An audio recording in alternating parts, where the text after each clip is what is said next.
पण दुपारच्या बातम्यांची सुरुवात करणार आहोत। राष्ट्रवादी काँग्रेसचे नेते अनिल देशमुख तब्बल 2 वर्षांनंतर नागपुरात येत आहेत। तुरुंगातनं बाहेर आल्यानंतर नागपुरात त्यांच्या स्वागतासाठी त्यांचे कार्यकर्ते मोठ्या उत्साहात दिसतात।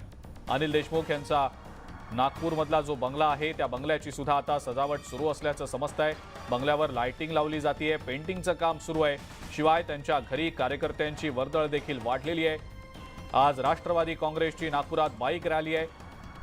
अनिल देशमुख नागपुरात येत आहेत। हाच आमच्यासाठी दिवाळी दसरा आहे अशी कार्यकर्त्यांची भावना आहे। अधिक माहिती या संदर्भातली आपण जाणून घेणार आहोत। उदय तिमांडे आपले प्रतिनिधी आपल्या सोबत आहेत सध्या। उदय, अनिल देशमुख नागपुरात येणार म्हणून जय्यत तयारी सध्या केली जाते, त्यांचे कार्यकर्ते मोठ्या उत्साहात दिसत आहेत। उदय, काय सांगता येईल या सगळ्याबद्दल?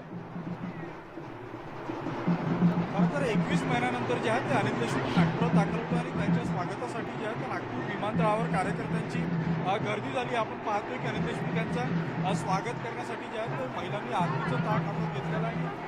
ढोल ताशे असतील, झेंडे असतील, हे जे आहे ते सजविण्यात आलेल्या सोबतच राष्ट्रवादीचा वाघ असा उल्लेख असलेले अनेक बॅनर जे आहे ते विमानतळ परिसरात लावलेले आहे। एवढंच नाही तर विमानतळ ते अनिल देशमुख यांच्या घरापर्यंत संघर्ष योद्धा अशा आशयाचे देखील बॅनर लावलेले आहे। त्यामुळे मोठ्या प्रमाणात त्यांचं स्वागत कसं करता येईल हा प्रयत्न केला जातोय। अगदी महिलांच्या हाताने पंचारती ओवाळून देखील जे आहे ते अनिल देशमुख यांचं स्वागत केलं जाणार आहे। विमानतळावर हजारोंच्या संख्येने जे आहे ते कार्यकर्ते एकत्रित झालेला आहे। खरं तर महाविकास आघाडी जे आहे ते या निमित्तानं शक्ती प्रदर्शन करणार आहे। त्यामुळे फक्त राष्ट्रवादीच नाही तर काँग्रेस आणि शिवसेनेकडून देखील जे आहे ते वेगवेगळ्या चौकांमध्ये अनिल देशमुख यांचं स्वागत केलं जाणार आहे। आणि आपण ही सगळी गर्दी पाहतोय, त्यांचा जो मतदारसंघ आहे काटोल, त्या मतदारसंघातून जे आहे ते मोठ्या संख्येनं इथं कार्यकर्ते एकत्रित झालेले आहेत। या निमित्तानं अनिल देशमुख यांच्या निमित्तानं विदर्भात पुन्हा एकदा राष्ट्रवादी काँग्रेसला नवचैतन्य देण्याचा प्रयत्न जो आहे तो केला जातो आणि त्याचंच प्रतीक म्हणून ही इतकी गर्दी जी आहे झाल्याचं पाहायला मिळतं।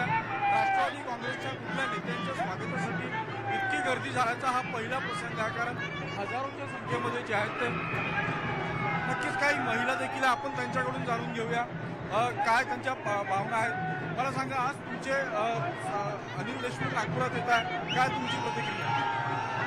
काय प्रतिक्रिया तुमचे साहेब नागपूर? आम्हाला खूप खुशी आहे की आमचे अनिल बाबू आले, जे त्यांच्यावर खोटे आरोप लावले होते ते एक त्यांना षडयंत्र करून आतमध्ये टाकलेले आमचे साहेब एक स्वच्छ प्रतिमे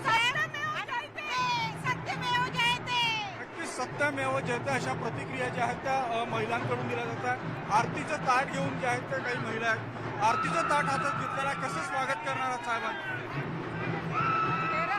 आमचे साहेब वापस येते, कारण आमचा नागपूर जिल्हा आणि विदर्भ मोठा झाला होता साहेब नसल्यामुळे, आणि साहेब सही सलामत वापस येते, त्याच्यावर आम्ही मोठ्या उत्साहात जल्लोष मनवत आहोत। अनिल देशमुख यांच्या कार्यकर्त्यांकडून तर जंगी स्वागत केलं जाईल, मात्र महिलांकडून देखील जे आहे तर पंचारती ओवाळून स्वागत केलं जाईल। एकूण काय तर नागपूर पूर्ण राष्ट्रवादी होर्डिंग्स आणि झेंड्याच्या माध्यमातून झालेला आहे आणि अनिल देशमुख यांचे कार्यकर्ते मोठ्या उत्साहात दिसत आहेत। त्यांच्या समर्थकांची मोठी गर्दी नागपूर विमानतळावर पाहायला मिळते। उदय, धन्यवाद, सविस्तर माहिती आपण दिली त्याबद्दल। पुढची महत्त्वाची बातमी बघूया।